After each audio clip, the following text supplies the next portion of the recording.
Hey, it's me, Julie Reed, the Carolina Thrift Chick.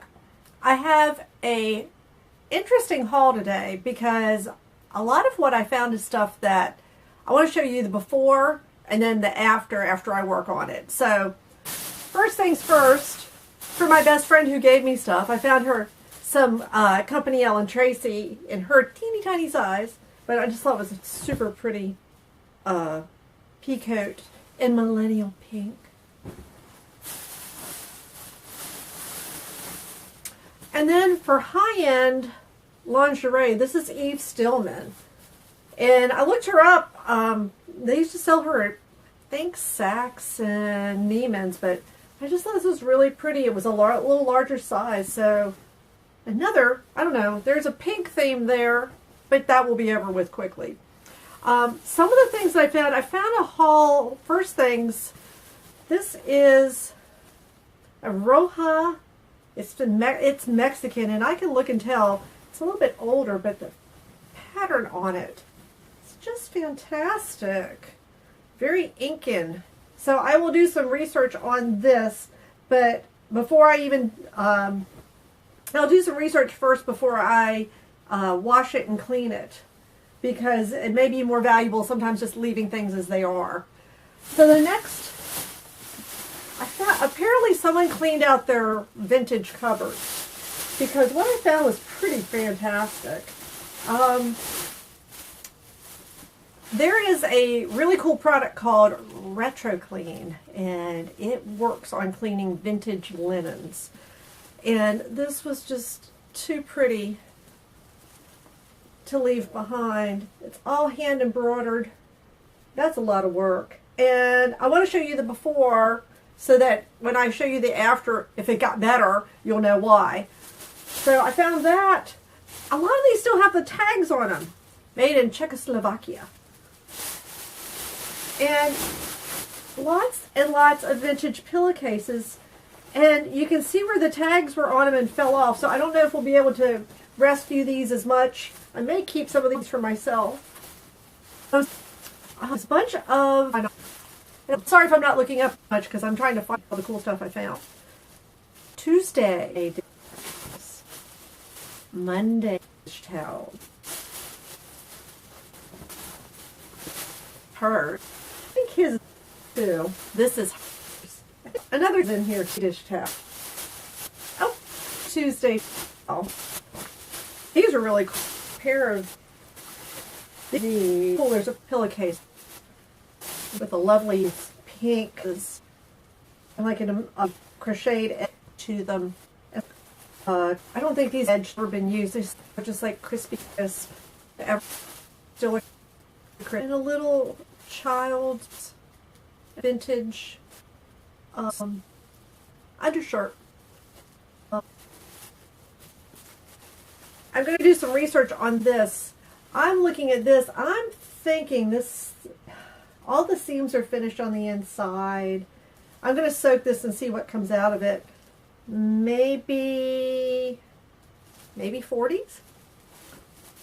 And then I'm just going to kind of go through here quickly to show you these fabulous linens.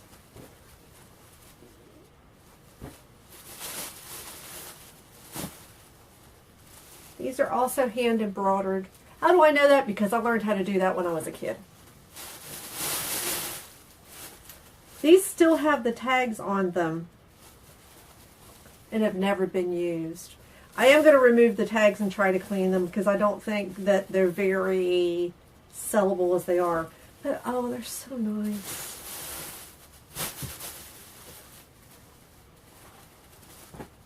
You can still see where the partial tag is still left on there.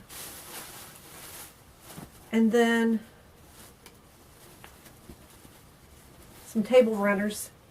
Still have the tags from Empire Linen Importing Company, handmade in China. Back when handmade in China didn't mean I've imported everything that's in your house. And then one last little thing. This is just adorable. Little pillow cover. I just thought it was really sweet.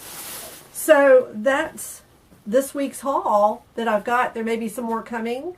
I'll know when I edit all this together. So thank you for watching. I will see you soon. Welcome back. This is my follow-up to, hey, I found some stuff that I really need to clean, and I want to first show you the fail. This is what not to do. I loved this skirt, and sadly, when I went to soak it, I guess I just didn't mix it up enough, and it got spot spaces on it. So I'm debating whether I just want to like do the whole thing and just let it all go. If you guys have a comment, love to hear it. I'm really upset that I did this. I know better. And so I'm going to show you what I bought to help solve that later in the video. But I want to show you some of the more successful things. I know I showed you this and it was just downright nasty. It still needs to be soaked some more, but it's amazing how clean this came out. Not only did that come out clean, all of these were soaked in Retro Clean. No, I am not sponsored by Retro Clean. I wish I had enough followers to get sponsored by Retro Clean. We're not there yet. But amazingly, that just doesn't sound great. All of these were downright brown, full of spots. All of these just came out beautifully. Some of these will end up in the shop, but I think I'm getting ready to keep a bunch of these myself because vintage pillowcases just feel so good. So some of these I'm just leaving as they are because they still have the tags on them. Those will be going into the shop. But I just wanted to follow up on what not to do. When it says to test something, do it. I just sort of plowed through it and thought, hey, hopefully this will all work out. I was wrong. I was really wrong because that's a $200 skirt that I basically completely screwed up. And if you know me, you know screwed up is not the word I want to use. Anyway, thanks for watching. I've got a new haul video coming up and I wanted to get this off. Sorry it's taken a while, but I have a really pretty busy life with a teenager and another business. So I really thank you guys for watching. Please subscribe. I would love to hear any of your comments of what you're looking for, what I can do better. And thanks for watching. Bye. So this is my follow-up of one thing I was going to show you, and I forgot until I looked down and realized I left it. So that I don't do this again, and you'll see in my next haul video why I bought this. I finally got myself not a bucket, but a big enough container to soak things in so I can stir it up and do the things I need to do with it. So let's see if that helps, because I don't need to be an idiot anymore. Listen guys, thanks for watching, thanks for tuning in, and I'll see you soon. Bye.